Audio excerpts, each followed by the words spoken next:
Welcome to my channel V1 coaching. दोस्तों like and subscribe.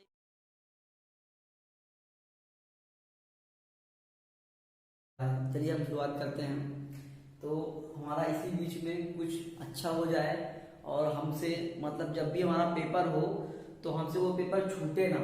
लोग बाग बोलते हैं, अच्छा एक मिनट ना यहाँ पर समझिएगा, लोग बाग यहाँ बोलते हैं कि पेपर मान लीजिए पेपर नहीं होगा, ऐसे लोग बाग बोलते हैं कि एक साल पेपर नहीं होगा। अरे हम मानते हैं एक साल पेपर नहीं होगा, एक साल बाद तो होगा। तो आपके पास एक साल बचा ना टाइम तैयारी करने के लिए, और एक साल आप तैयारी कर लिए ना तो 101% की जो भी नेक्स्ट पेपर होगा जब भी होगा तो आपका उसमें डन है। लेकिन हाँ तैयारी हो जाएगा तो, तैयारी अगर नहीं है तो फिर नहीं होगा। चलिए शुरुआत करते हैं। देखिएगा तप्त एलिमेंट। अच्छा आज का टॉपिक हमारा है तप्त यौगिक मिश्रण। हम आज के टॉपिक में पढ़ेंगे तप्त यौगिक मिश्रण। तप्त क्या होता है, यौगिक क्या होता है और हमारा मिश्रण क्या होता है। तो तप्त को इंग्लिश में बोलते हैं एलिमेंट। एलिमेंट क्या होते हैं आप देखे होंगे, आवाज सारणी। अभी आवाज सारणी में पहुंचेंगे, मेन हमारा उद्देश्य आवाज सारणी ही पढ़ना है। तो पहले आवाज सारणी से पहले पढ़ने से पहले कुछ उनके विशेष या बेसिक चीज जान लेना जरूरी है। तो आवाज सारणी जितने देखे हुए ना सब, ये सब क्या है तप्त हैं। तप्त क्या होते हैं देखिएगा, आवाज सारणी जितने भी दाएं तरफ बाएं तरफ जिसको धातु बोलते हैं, अधातु बोलते हैं, उपधातु होते हैं, तो वो सब क्या होते हैं तप्त होते हैं। ठीक, तो इसकी परिभाषा क्या है, वह पदार्थ जो एक ही प्रकार के, वह पदार्थ जो एक ही प्रकार के परमाणुओं से मिलकर बनता है। परमाणु, अच्छा परमाणु क्या होते हैं, सबसे छोटा छोटे छोटे कणों से मिलकर क्या बनता है परमाणु, और परमाणु से मिलकर क्या बनता है अणु। तो अणु अलग है और ये एक तत्व जो है, तत्व जो है वो एक ही प्रकार के परमाणुओं से मिलकर बनता है। जैसे आप देखे होंगे हाइड्रोजन, सोडियम, लिथियम, पोटेशियम, ये सब क्या है तत्व हैं। तत्व क्यों, क्योंकि एक ही प्रकार के परमाणुओं से मिलकर बनता है, एक ही प्रकार के। सोडियम है तो सोडियम के परमाणुओं से मिलकर तत्व बनेगा। ठीक है, हाइड्रोजन है तो हाइड्रोजन के परमाणु से मिलकर तत्व बनेगा। इस प्रकार से वो एक ही परमाणुओं से, एक ही प्रकार के परमाणुओं से मिलकर क्या बनेगा तत्व बनता है।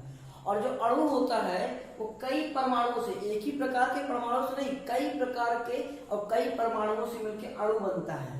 ठीक, और यौगिक में आएंगे तो यौगिक बताएंगे, और उसके बाद आएंगे तो मिश्रण में तो मिश्रण बताएंगे। अच्छा तत्व को हम देखिएगा, इसे ना तो दो या दो से अधिक पदार्थों में विभाजित किया जा सकता है। अच्छा एक चीज और, आपका जो ये है केमिस्ट्री, आगे हम फिजिक्स पढ़ेंगे, मतलब हमारा पूरा सिस्टम है कि हमको विज्ञान साइंस कंप्लीट करना है। विज्ञान में हमारे 3 पार्ट होते हैं, फिजिक्स, केमिस्ट्री, बायो। तो हम तीनों पार्ट को कवर करेंगे, तीनों पार्ट को पूरा बेसिक से लेके पूरा लास्ट तक। और हाँ इतना भयानक कंटेंट है, इतना भयानक डाटा है आपकी इसमें, डाटा तो कमी नहीं है, डाटा की कमी नहीं है, एनसीईआरटी कवर है। लोग बोलते हैं जो यूपीएससी की तैयारी करते हैं वो बोलते हैं एनसीईआरटी की किताबें पढ़ें, तो ये पूरा डाटा जो आपका है वो एनसीईआरटी बेस है, मतलब एनसीईआरटी को कवर करते हुए। इसलिए आप याद रखिएगा कि जो कंटेंट है इसमें कोई मतलब ऐसा नहीं कम है, आपको कहीं जाने की आवश्यकता नहीं है, और आपको जाने की आवश्यकता भी है तो आप जाके दूसरे यूट्यूब में देख लीजिएगा, जितने भी अच्छे अच्छे लोग पढ़ाते होंगे। हाँ मानते हैं उनकी वीडियो क्वालिटी अलग है, जो भी अलग होगी, लेकिन जो आपको कंटेंट मिलता है, जो आपको डाटा मिलेगा वो इतना सफिशिएंट नहीं मिलेगा। ठीक, कुछ भी बताते रहेंगे, कुछ भी मतलब अच्छा पढ़ाते हैं, हम नहीं तो बुराई करते हैं, लेकिन डाटा की बात करते हैं, डाटा आपको वहां कम मिलेगा, इसकी गारंटी हम लेते हैं।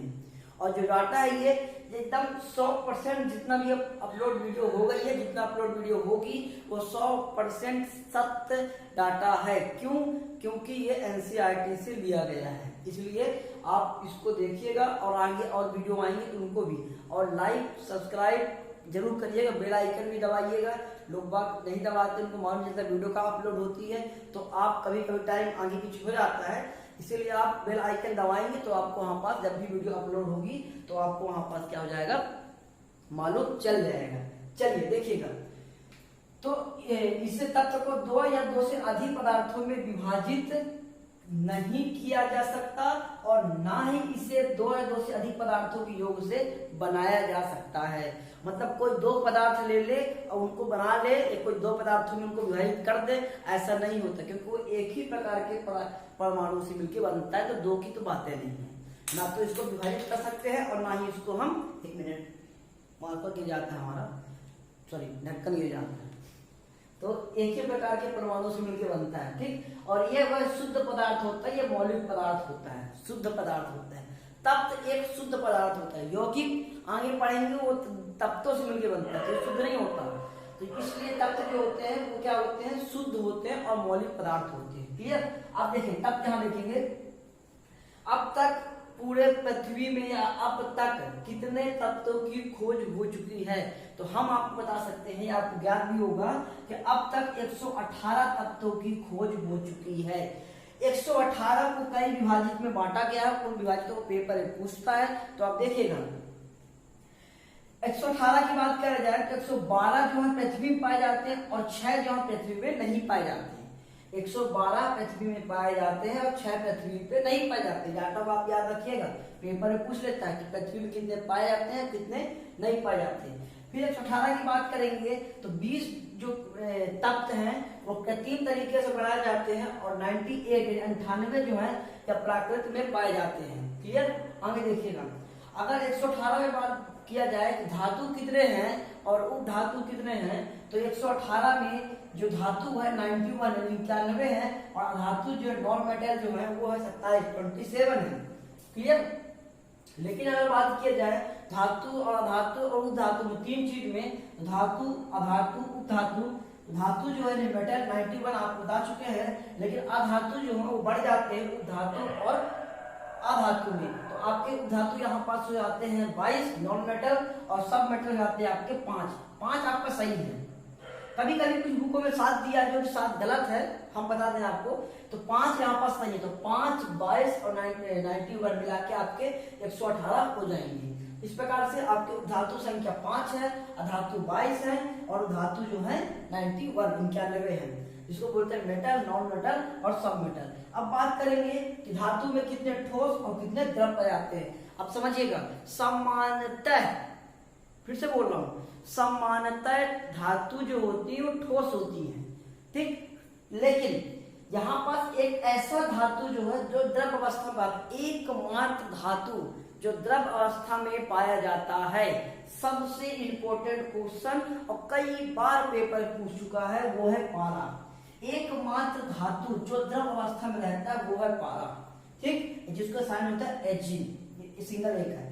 तो ठोस कितने हो 90 और द्रव कितने हो 1। अधातु बात करते हैं, अधातु जो होते हैं वो ठोस भी होते हैं, द्रव भी होते हैं और क्या बोलते हैं, गैस भी होते हैं। तो जो सामान्यतः होते हैं वो ठोस और गैस होते हैं, द्रव नहीं होते। तो द्रव यहाँ पास जो है एकमात्र अधातु जो द्रव अवस्था में पाया गया वो है ब्रोमीन। इसका साइन होता है Br, जो 1 है आपका। 10 ठोस है और 11 आपके गैस है। क्लियर। तो गैस जो है आपको क्या आप जानते हैं, आप ऑक्सीजन, नाइट्रोजन, हाइड्रोजन सब आपके गैस हैं। तो इस प्रकार से आपके 11 गैस और बाकी 10 आपके ठोस हो गए अधातु में और एक आपका द्रव। द्रव कौन सा है, एकमात्र अधातु जो द्रव है वो है ब्रोमीन। क्लियर। इस बात को आप ध्यान रखिएगा, ये बहुत ज्यादा पेपर में पूछा गया है। उपधातु जो होता है वो 5 है। उपधातु मतलब ऐसा जो धातु और धातु के आवास में देखेंगे तो बीच में रहते हैं और इनमें धातु और अधातु दोनों के गुण पाए जाते हैं। अगर जो जिनका सब्जेक्ट केमिस्ट्री या साइंस नहीं रहा होगा तो वो भी यहाँ पास सुनिएगा गौर से कि आपको आने वाले वीडियो में या जो वीडियो अपलोड होगा उनमें कभी कोई दिक्कत नहीं जाएगी, क्योंकि समझाने का हम भरपूर प्रयास करते हैं कि लोगों को समझ में आए। जो अगर मान लीजिए उनका सब्जेक्ट नहीं है फिर भी उनको बराबर समझ में आएगा, कोई दिक्कत नहीं कि हमारा। और जिनको ये तकलीफ है कि यार हमको समझ में हमारा सब्जेक्ट ही नहीं है तो हमसे कैसे बनेगा, तो तकलीफ आपको दूर हो जाएगा। बस आपको कुछ नहीं, सिर्फ आपको देखने जरूरत है और इसको ध्यान से पढ़ने की और समझने की जरूरत है। क्लियर। और हाँ, मैं साइंस ही क्यों पढ़ा रहा हूँ इस बात को समझिएगा, क्योंकि आप जो पेपर में जो वेटेज है वो साइंस का वेटेज कुछ ज्यादा है। अभी ग्रुप डी का पेपर हुआ था, रेलवे का पेपर हुआ था, एसएससी का पेपर हुआ है, जितने पेपर हुए आप देखे होंगे और देखे होंगे कि उसमें साइंस ज्यादा पूछता है, जिस कारण से बच्चे जो कट जाते हैं। जिनका साइंस मजबूत है वो अंदर हो गए, जिनका साइंस मजबूत नहीं वो बाहर हो गए। अब जरूरी साइंस का मतलब वेटेज ज्यादा है, इसलिए आप साइंस पढ़िएगा। अब आगे आने समय में हम साइंस पढ़ाएंगे, इसके बाद फिर जीके भी आएगा, इसके बाद फिर रीजनिंग भी आएगा, मैथ भी आएगा, सब आएगा। लेकिन अभी आपका साइंस आएगा। मेन बात ये है फिजिक्स, केमिस्ट्री, बायो, 3 चीज को कवर करना है बहुत जल्द से जल्द। क्लियर? चलते हैं आगे। हमारा आगे टॉपिक है यौगिक। देखिएगा, यौगिक यानी कंपाउंड। यौगिक क्या है? यानी जोड़ना। आप समझ रहे हैं ना? यौगिक, आप लोग यौगिक से मतलब योग है ना, योग मतलब जोड़ना, बस ये जोड़ना होता है। वो क्या है देखिएगा, किसको जोड़ेंगे? किसको जोड़ेंगे? तत्वों को जोड़ेंगे। तत्व क्या होते हैं? एक ही प्रकार के परमाणु से मिलकर बनते हैं। देखिए परिभाषा समझिएगा, परिभाषा क्या है। और हाँ, ये बहुत लंबे दंगल चले गए, डायलॉग सुने होंगे ना आप लोग, अरे बहुत लंबा दंगल चलेगा, क्योंकि पढ़ाई है, बहुत लंबा दंगल चलेगा। अथाह पढ़िए निस्वार्थ भाव से, फल की चिंता मत करिए कि पेपर निकलेगा कि नहीं निकलेगा, पढ़ते जाओ। बोलते नहीं कर्म करो, फल की चिंता मत करो। तो बस अपना कर्तव्य निभाइए, आप पढ़िए ईमानदारी से। हाँ, बनना चाहिए, प्रैक्टिस सेट लगाइए, ऑब्जेक्टिव हल करिए, हाँ सिलेबस क्या है उसके अकॉर्डिंग से पढ़िए आप। बस फल की चिंता मत करो, फल ऊपर वाला देगा। जब आपको लगेगा हाँ आप पढ़ लिए तो आपको फल मिल जाएगा। इसलिए बोलते हैं ना, कर्म करो फल की चिंता ना करो। बहुत सही कहा है। और पढ़ाई जो है ना बहुत ईजी है, सच्ची में बहुत ईजी। क्यों? जो लोग बात एक पिक्चर में देखे थे, माजी द माउंटेन मैन, मैं भी सजेशन देता हूँ आप भी देखिएगा। क्योंकि एक व्यक्ति पहाड़ खोद देता है अकेले। जब वो पहाड़ खोद सकता है तो साला हम ये एग्जाम नहीं निकाल सकते, जिंदगी थुत था ही है। अरे एग्जाम निकालना इजी है, पहाड़ खोदना कठिन है। क्योंकि इसलिए अब लोग पहाड़ खोदना है, जो बोले एग्जाम नहीं निकालना, बोले एग्जाम पढ़ना बहुत कठिन है, पहाड़ खोदना इजी है। तो आप कल जाइए, एक ठो हथौड़ी लेके छोटा सा पत्थर तोड़ दिखाइए और टूट जाए और बताइए हमको। और एक दिन तोड़ने से नहीं 2 दिन तोड़िएगा, और 2 दिन तक तोड़ोगे ना, जब हाथ में फोले पड़ेंगे ना तो समझ में आ जाएगा हाँ यार पत्थर तोड़ने से इजी है पढ़ाई करना, खेतों में काम करने से इजी है। किसानी अगर आप नहीं किए होंगे तो किसानी करिएगा, खेत जोतिएगा, बाकी जो काम होते हैं वो करिएगा, तो वो सबसे बहुत इजी है पढ़ाई। इसलिए आप पढ़िएगा निस्वार्थ भाव से, फल की टेंशन न लो, फल आपको ऊपर वाला देगा। बस आप अपना कर्म करिए। यौगिक क्या होता है? वह शुद्ध पदार्थ जो 2 या 2 से अधिक तत्वों से निश्चित अनुपात में रासायनिक सहयोग से बनता है। डिफिनेशन में बहुत ही मतलब काट छाट के बहुत ही निष्कर्ष निकाल लाता हूँ। एक पॉइंट के हमारे डिफिनेशन में मतलब डिफिनेशन में छुपा हुआ है यौगिक का गुण। देखिएगा, वह शुद्ध पदार्थ क्यों? अभी हम आगे मिश्रण पढ़ेंगे, मिश्रण जो अशुद्ध पदार्थ होता है। तो बहुत बार पूछा है कि शुद्ध पदार्थ कौन सा होता है? यौगिक के मिश्रण। यौगिक होता है शुद्ध पदार्थ। क्यों? क्योंकि मिश्रण आगे पढ़ेंगे तो आपको मालूम चल जाएगा अशुद्ध क्यों है, समझेंगे यौगिक शुद्ध क्यों है। मिश्रण तो अशुद्ध है, उसको आगे मालूम चल जाएगा। अभी यौगिक शुद्ध कैसे है? क्योंकि वो 2 तत्वों से मिलकर बनता है। देखिएगा, जो 2 या 2 से अधिक तत्व क्या होते हैं? तत्व अपने आप में शुद्ध होते हैं। पढ़े ना तत्व के बारे में कि एक ही प्रकार के परमाणु से मिलकर बनते हैं। तो इसी प्रकार से तत्व जब शुद्ध होंगे, इसी प्रकार से ये जब मिलेंगे 2 या 2 से अधिक तत्व को मिलाएंगे तो क्या बनेगा भाई? शुद्ध पदार्थ क्या बनेगा? यौगिक। आगे देखिएगा, निश्चित अनुपात में मिलाएंगे, बहुत इंपॉर्टेंट है, इसको अंडरलाइन कर लीजिए आप। निश्चित अनुपात में मिलाएंगे। क्यों निश्चित अनुपात में? क्योंकि यौगिक बनाने के लिए हमें निश्चित अनुपात चाहिए। ऐसे किसी भी अनुपात में नहीं मिला देंगे, और ऐसे किसी अनुपात में मिलाएंगे कुछ और बनेगा, जो बनाना चाहेंगे वो नहीं बनेगा। इसलिए निश्चित अनुपात बहुत इंपॉर्टेंट है। फिर निश्चित अनुपात में रासायनिक सहयोग, सबसे इंपॉर्टेंट ये भी है, रासायनिक सहयोग। बताया ना, डिफिनेशन में बहुत सारी चीज छुपी है जो आपको पेपर में ऐसे ही पूछ लेता है। निश्चित यौगिक जो है निश्चित अनुपात में बनता है। यौगिक जो है रासायनिक सहयोग से बनता है, भौतिक सहयोग से नहीं, केवल रासायनिक सहयोग से। क्योंकि जब वो क्वेश्चन पूछता है तो वहां मिश्रण भी रहेगा, वह मिश्रण आगे पढ़ेंगे। पूछेगा कि रासायनिक संयोग से कौन कौन बन सकते हैं, तत्व यौगिक मिश्रण, ये कौन कौन से नहीं बन सकते हैं। तो वहां पास यौगिक तो बनेगा 101% है, और तत्व भी बनता है। तो मिश्रण हमारे समझेंगे कि मिश्रण क्या है, लेकिन यहाँ पास यौगिक जो है वो रासायनिक संयोग से बनता है। अभी हम उदाहरण समझेंगे, सब क्लियर हो जाएगा।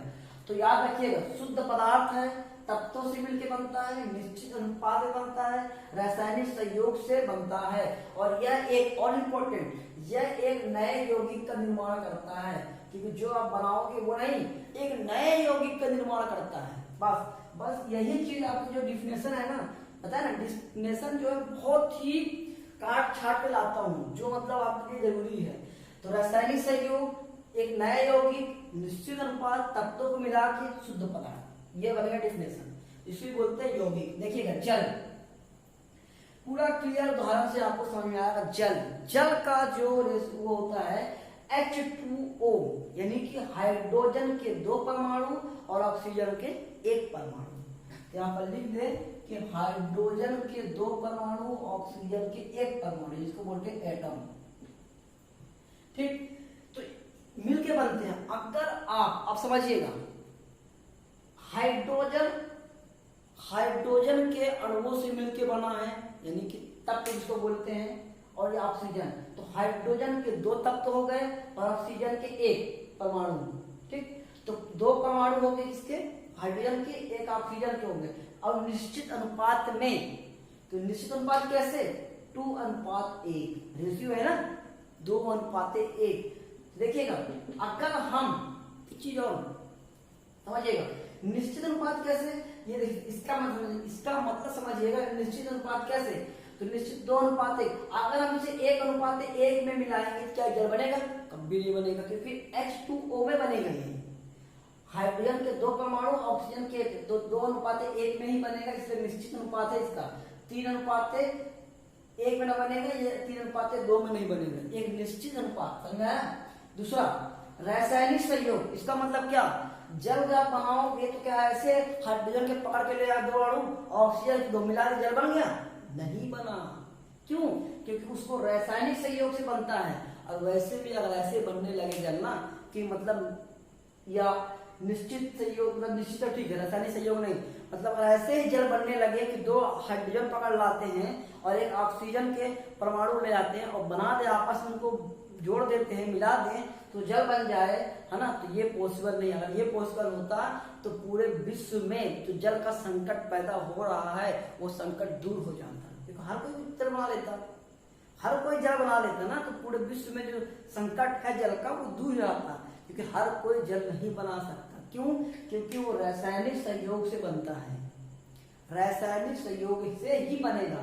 और हाँ देखिएगा, और समझ में आया आपको कि शुद्ध पदार्थ क्या है, और 2 तत्व, जैसे 2 तत्व जैसे कि हाइड्रोजन ऑक्सीजन है 2 तत्व, तो 2 तत्व मिलके बनते हैं, या 2 से अधिक बनके, हम आगे देखेंगे 2 से अधिक उदाहरण देखेंगे। और फिर निश्चित अनुपात, 2:1 निश्चित अनुपात है, अगर इसको अनुपात चेंज कर दे क्या बनेगा, जल नहीं बनेगा। रासायनिक संयोग, ऐसे मिला दे क्या जल बनेगा, नहीं बनेगा। तो इनका हाइड्रोजन के 2 परमाणु, ऑक्सीजन के 1, दोनों को मिला के रासायनिक संयोग करते हैं तो बनता है। और एक नए यौगिक का निर्माण करते हैं। नए यौगिक कैसे, पहले वो अलग थे, हाइड्रोजन का गुण अलग है, ऑक्सीजन का गुण अलग है। जब इनको निश्चित अनुपात में रासायनिक संयोग किए तो जो यौगिक बना वो एक नया यौगिक बना, जिसको बोला गया जल। जल में हाइड्रोजन का गुण नहीं, मतलब कि हाइड्रोजन का है तो हाइड्रोजन गुण होगा, ऑक्सीजन है तो ऑक्सीजन का, तो वो नया यौगिक बन गया, जल बन गया। वो जल में हाइड्रोजन ऑक्सीजन कुछ नहीं, इनका मिला के बना गया, जल बन गया। क्लियर हुआ, इसलिए एक नया यौगिक बनता है। उस पिछले वाले यौगिक का कोई गुण, मतलब यानी कि सिर्फ हाइड्रोजन का ही गुण हो, ऑक्सीजन का नहीं हो, रहेगा दोनों का, लेकिन दोनों का रासायनिक सहयोग कर देंगे तो नया चीज बन जाएगा, नया चीज, नई चीज में उत्पत्ति हो जाएगी। इसलिए यहाँ पास है एक नया यौगिक निर्माण होता है। ठीक, आगे देखिएगा, जल समझ में आया कि आपको जल के बारे में क्या उदाहरण है, यौगिक का डिफिनेशन क्या। आगे देखिएगा, आयतन परमाणु का अनुपात जो होता है 2:1, क्योंकि परमाणु का अनुपात कैसे, क्योंकि हाइड्रोजन के 2 परमाणु, ऑक्सीजन का 1, तो इसका आयतन अनुपात पूछेगा तो 2:1। भार पूछेगा तो भार में द्रव्यमान, द्रव्यमान जो पूछेगा तो हाइड्रोजन का द्रव्यमान जो है 1 है, ऑक्सीजन का 8 है, तो 1:8। क्लियर हुआ? कोई डाउट हो बताइएगा। ठीक, आगे तो इसका 1 हो गया, इसका 8, यानी एक हाइड्रोजन का 1 होता नहीं है, हाइड्रोजन का 1 नहीं होता द्रव्यमान, हाइड्रोजन का होता है 2 और ऑक्सीजन का होता है 16। तो देखिएगा 2:16। जब हम आवास सारणी पढ़ेंगे तो इसका तो परमाणु भार तो 2 है, एटॉमिक परमाणु क्रमांक तो 1 है और परमाणु द्रव्यमान तो 2 है, तो 2:16 होता है, क्योंकि ये आवास सारणी में पहले नंबर पे या 8वें नंबर पे है, मतलब सॉरी इसका जो द्रव्यमान है ये 2 है, इसका जो है इसका 16, दोनों काट देंगे तो 1:8 आता है। अभी आवास सारणी पढ़ेंगे, दिक्कत नहीं है, पर समझिए कहीं पूछ रहे पेपर में परमाणु का अनुपात, अनुपात मतलब परमाणु अनुपात कैसे है, तो 1:2, इसके 2 परमाणु उसके 1 परमाणु। भार का विचार अनुपात क्या है, भार, तो भार 2:16 काट देंगे 1:8। क्लियर? आगे देखिएगा, कुछ और उदाहरण देखिएगा।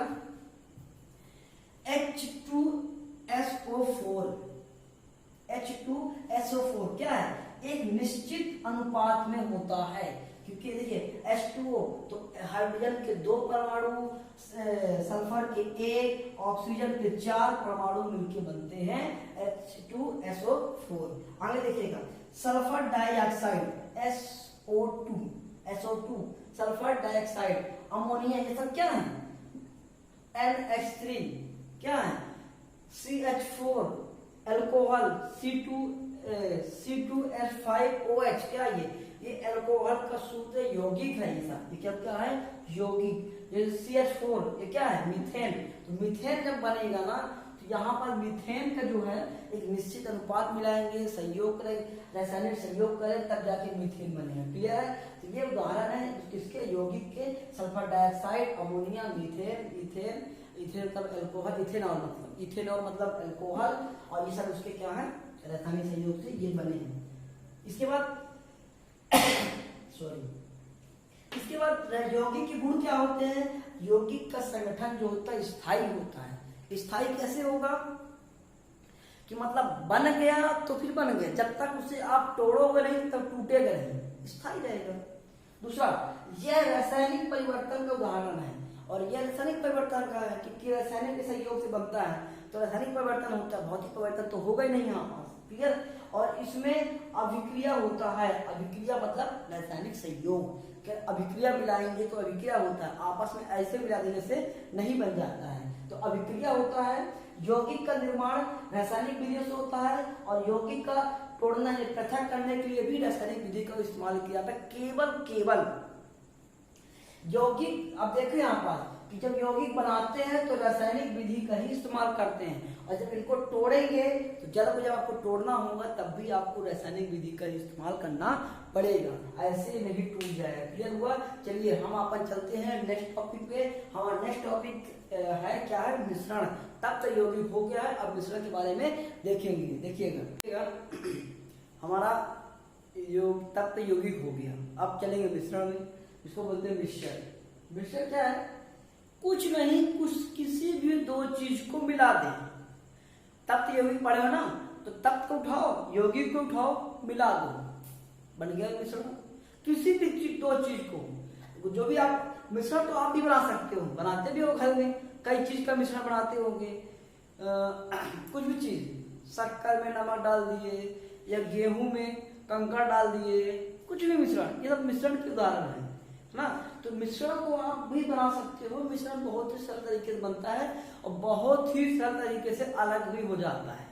ये भौतिक मतलब इसमें कोई भी रासायनिक क्रिया नहीं होती, भौतिक क्रिया जो है ये अपने आप हो जाती है। मतलब भौतिक क्रिया मतलब जैसे आप बाहर कुछ चीज रखती है तो कुछ अपने से मिश्रण हो जाती है, कई चीज ऐसे भौतिक क्रिया के द्वारा होती है। ठीक, अच्छा, आप सोचते होंगे कि लिख लेते हो फिर पहुंच जाते हो, फिर लिख लेते हो। मैं इसलिए आपको लिख के समझाता हूँ क्योंकि मैं अगर लिखने लग जाऊंगा जो टाइम जो चल रहा है यहाँ, ये टाइम बहुत लंबा हो जाता है। अब तब तक हम बनाए वीडियो तो लंबा बन गया, फिर यौगिक को बनाया फिर लंबा बन गया, इस कारण से तो एक ही वीडियो में 3 चीज नहीं आ पाता, तो तो फिर आपका माइंड घूमता कि अलग अलग पढ़ने में मतलब सिस्टमेटिक नहीं बन पाता है। तो और वीडियो लंबी ज़्यादा बन जाती है जो कई तरह के परेशानियों की जन्म देती है। लंबी वीडियो आपको देखोगे बहुत लंबी वीडियो रहेगी, हमको भी बहुत लंबी वीडियो रहेगी, तो उसको अपलोड करने टाइम लगता है और भी बहुत सारी परेशानियाँ होती है, इसलिए हम इसको लिख लेते हैं और फिर आपको समझा देते हैं। क्लियर? अगर कोई डाउट हो तो आप उससे पूछ सकते हैं।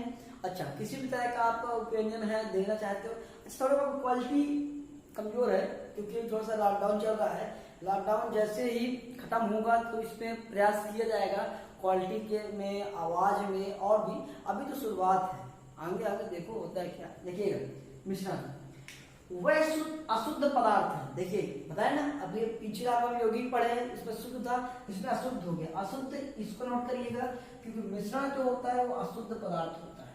ठीक, जो दो या दो से अधिक शुद्ध पदार्थ जैसे तत्व हो गया, यौगिक हो गया, ये दोनों को मिला किसी भी अनुपात में मिला देने से बिना रासायनिक संयोग से मिलने से बनता है। मतलब वह अशुद्ध पदार्थ है जो दो या दो से, या तो आप तत्वों को मिला दो बिना किसी अनुपात में, या तो यौगिक को मिला दो बिना किसी अनुपात में किसी भी चीज को, या तो फिर आप तत्व यौगिक दोनों को मिला दो किसी भी अनुपात में, कोई निश्चित नहीं, और बिना रासायनिक संयोग से मिला दो तो वो बन जाएगा आपका मिश्रण।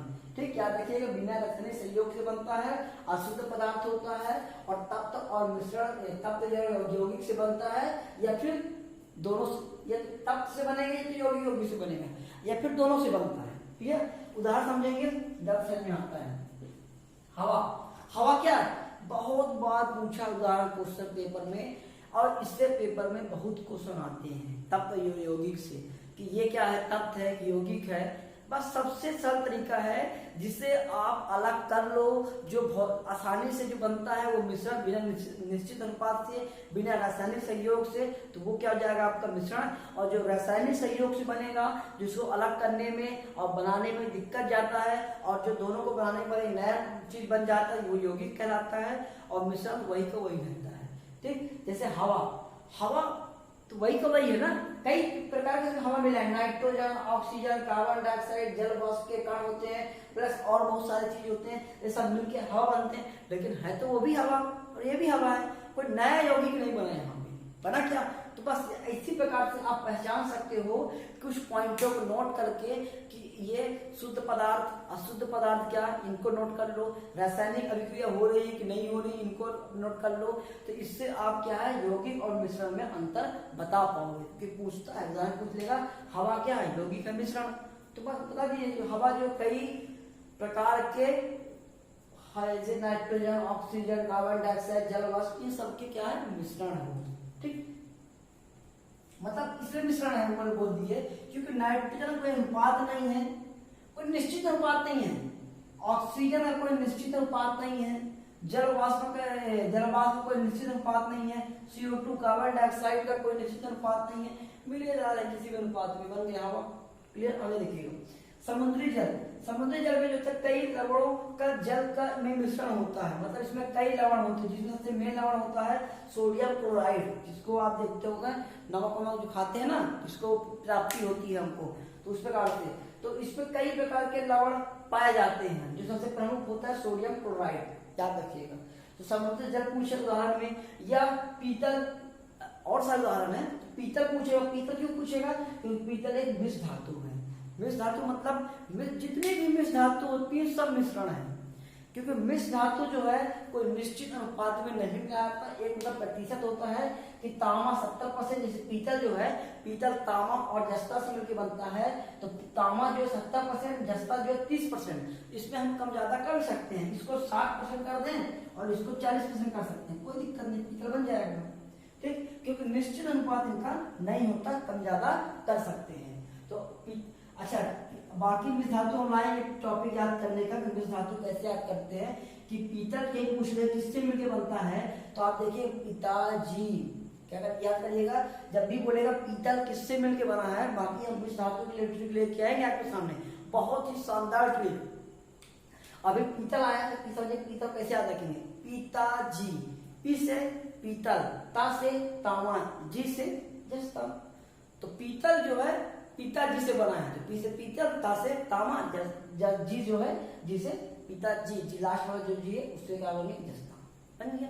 चलिए सभी प्रकार के मिश्र धातु क्या होते हैं आपके, सभी प्रकार के मिश्र धातु जो है आपके वो है मिश्रण, याद रखिएगा। बाकी मिश्र धातु से क्वेश्चन आते हैं कि जैसे यहाँ पर पूछा है कि पीतल किस किस से मिलकर बना होता है, उसी प्रकार से बोलेगा टंगस्टन, फ्यूज तार, शोल्डर और भी कांसा, ये सब मिश्र धातु है आपके। तो इसको आप अलग वीडियो लेके आए बनाने के लिए। अब समझेंगे मिश्रण के गुण क्या होते हैं। इसे सरल यांत्रिक भौतिक दिख रहा है, इसे सरल यांत्रिक भौतिक विधियों से पुनः प्रारंभिक अवयवों को प्राप्त कर सकते हैं। मतलब इनको बहुत ही सरल तरीके से, भौतिक तरीके से कुछ विधियां होती है भौतिक तरीके में, उनको हम जो प्रारंभिक अवस्था होती है उन्हें फिर से प्राप्त कर सकते हैं। ठीक, मतलब आसानी से, जैसे हम यौगिक में देखे थे उसमें आसानी से हम जल से हाइड्रोजन और ऑक्सीजन नहीं प्राप्त कर सकते थे। एक बार जल बन गया तो फिर उसको रासायनिक सहयोग के द्वारा ही हम हाइड्रोजन और ऑक्सीजन प्राप्त करेंगे, आसानी से नहीं, लेकिन इसे आसानी से आप प्राप्त कर सकते हो। भौतिक विधि से पृथक कर सकते हैं, उसको कैसे करते थे, रासायनिक विधि से, ये आसानी से हो जाएगा। मिश्रण एक भौतिक परिवर्तन का क्या है, उदाहरण है, इसको आप ध्यान रखिएगा। और बिना अभिक्रिया के से बन जाता है, मतलब मिश्रण जो है बिना अभिक्रिया, मतलब इसमें अभिक्रिया नहीं होती, लेकिन यौगिक में अभिक्रिया होती है। यह अशुद्ध होता है, बता चुका हूं मैं पहले ही, अशुद्ध पदार्थ होता है और संगठन परिवर्तनीय होता है, जिससे यौगिक का स्थायी, मतलब यौगिक का स्थायी होता है कि एक बार बन गया तो बन गया, लेकिन ये बनने के बाद भी इसके कई परिवर्तन होते रहते हैं, मतलब इसके क्या है, संगठन परिवर्तनीय होते हैं या परिवर्तित होते रहते हैं। चलिए अब मिश्रण जो है आगे क्या हमारा है, मिश्रण जो है दो प्रकार का होता है। तो दो प्रकार कौन कौन सा होता है इसको आप थोड़ा सोचिएगा। और चलिए हम आगे चलते हैं नेक्स्ट अपना मिश्रण के प्रकार में, मिश्रण कितने प्रकार के होते हैं देखिएगा। हमने तप्त यौगिक मिश्रण पढ़ लिए। मिश्रण के प्रकार, मिश्रण दो प्रकार का होता है, समांगी मिश्रण, विषमांगी मिश्रण, या समांगी मिश्रण या विषमांगी मिश्रण, या समान मिश्रण या असमान मिश्रण, जिसको इंग्लिश में बोलते हैं होमोजेनियस मिक्सचर या हेट्रोजेनियस मिक्सचर। क्लियर, तो आप याद रखिएगा, इसको हिंदी में कई प्रकार बोलते हैं, समांग, असमांग, समांगी, विषमांगी, और हिंदी इंग्लिश में अलग अलग प्रकार के बोलते हैं। समांग और विषमांगी जो है वो मिश्रण के दो प्रकार के होते हैं, मतलब जिसमें दो प्रकार के होते हैं, जो एक आपका समान, दूसरा होता है विषमांग। क्या होते हैं, एकदम सरल शब्दों में और शॉर्टकट शब्दों में और बहुत ही कम समय में आपको समझाता हूँ। समान और विषमांग कुछ भी नहीं है, थोड़ा परिभाषा देखते हैं क्या है। जिसमें प्रत्येक भाग में उसके अवयवी पदार्थ का संगठन या एवं गुण समान या बराबर होता है। समझ में आया नहीं ना, समझिएगा। बहुत ही कम ना परिभाषा जब आता हूँ डिफिनेशन बहुत ही कम शब्दों वाला, देखिएगा। जिसमें प्रत्येक भाग मतलब कहीं भी उस चीज का, तो उसको हम समझेंगे परिभाषा को एक उदाहरण लेके। मान लीजिए सामान्य मिश्रण का उदाहरण जो है अपना नमक और पानी ले लेते हैं, नमक और पानी, ठीक। नमक और पानी में सामान्य मिश्रण कैसे है समझिएगा। ये तो मिश्रण है, नमक और पानी पहली बात तो मिश्रण है, क्योंकि नमक किसी और अनुपात में कभी नमक ज्यादा, कभी नमक कम, कभी पानी ज्यादा, कभी पानी कम, इस प्रकार से दोनों के हो गए मिश्रण। अब मिश्रण कौन सा प्रकार का है, समान मिश्रण। कैसे समझिएगा, नमक लीजिए, पानी लीजिए, दोनों को मिलाइएगा।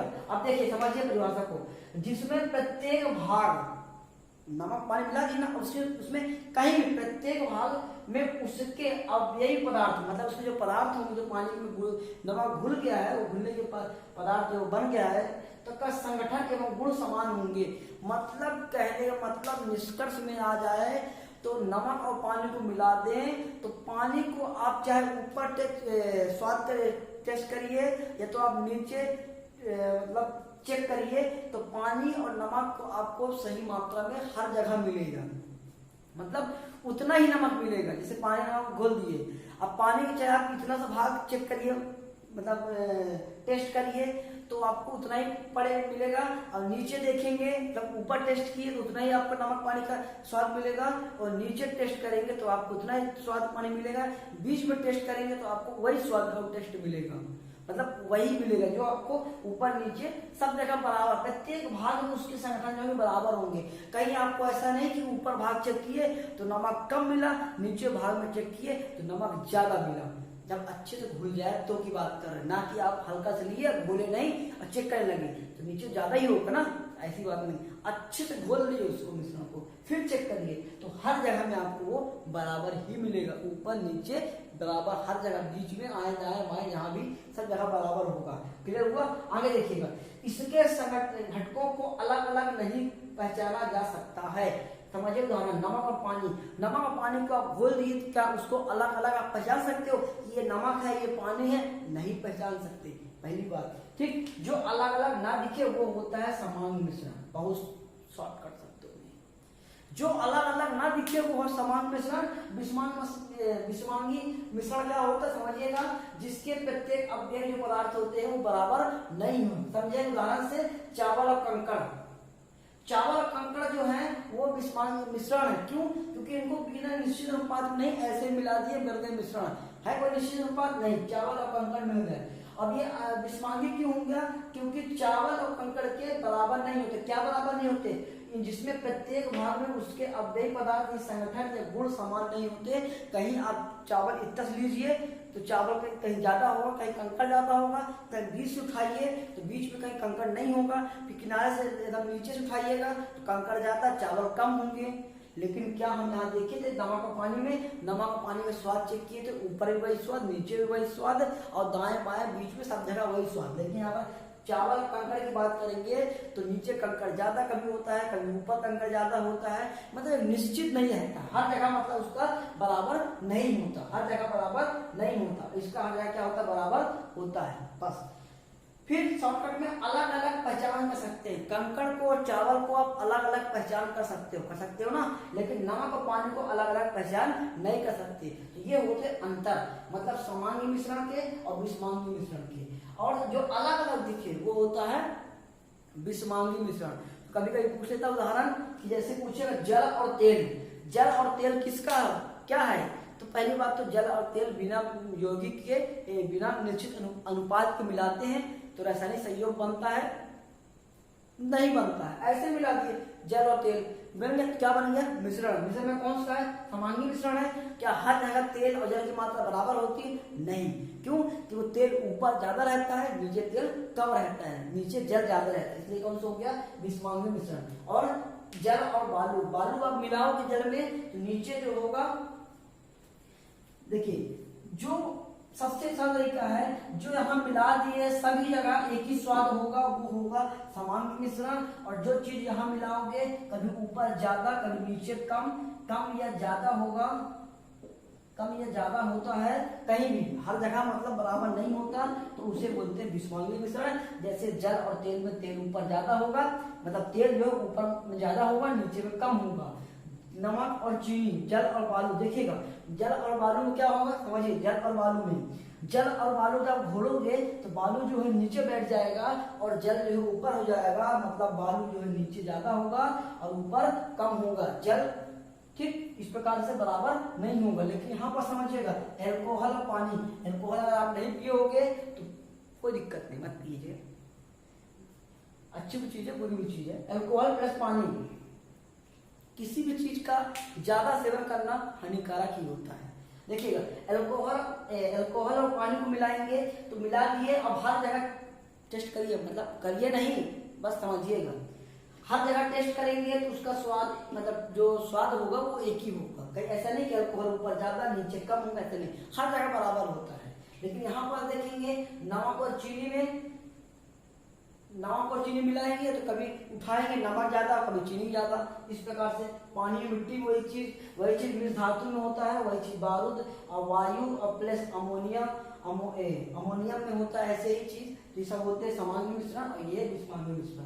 समांगी मिश्रण सबसे सरल उपाय यही है जो अलग अलग न दिखे और जो अलग अलग दिखे। फिर पहला चीज, दूसरा पॉइंट ये है कि उसका हर जगह स्वाद एक ही हो और इसका स्वाद हर जगह एक ना हो, कभी कम कभी ज्यादा कभी कम। क्लियर? चलिए तो आज की वीडियो हमारी समाप्त करते हैं। लाइक और वीडियो अच्छी लगे तो लाइक करिएगा, सब्सक्राइब करिएगा और अपने फ्रेंडों को शेयर करिए ताकि वो भी इसका लाभ ले सके। अच्छा, एक चीज और बता दिया मैं आपको पहले ही, फुल कॉन्सेप्ट है इसमें, मतलब फुल इसमें कॉन्सेप्ट लागू होता है, कोई रटने वाला चीज नहीं है, फुल कॉन्सेप्ट। और जो इसके जो मैटर है, मतलब जो कंटेंट है, वो आपको और कहीं नहीं मिलेगा, ये बात डन है, क्योंकि एनसीईआरटी कवर है इसमें और कई बुकों से लेके डाटा यहाँ पर आपको पढ़ाया जाता है। ठीक, तो इसको अच्छे से पढ़िएगा। चलिए, बहुत बहुत धन्यवाद और जय हिंद दोस्तों।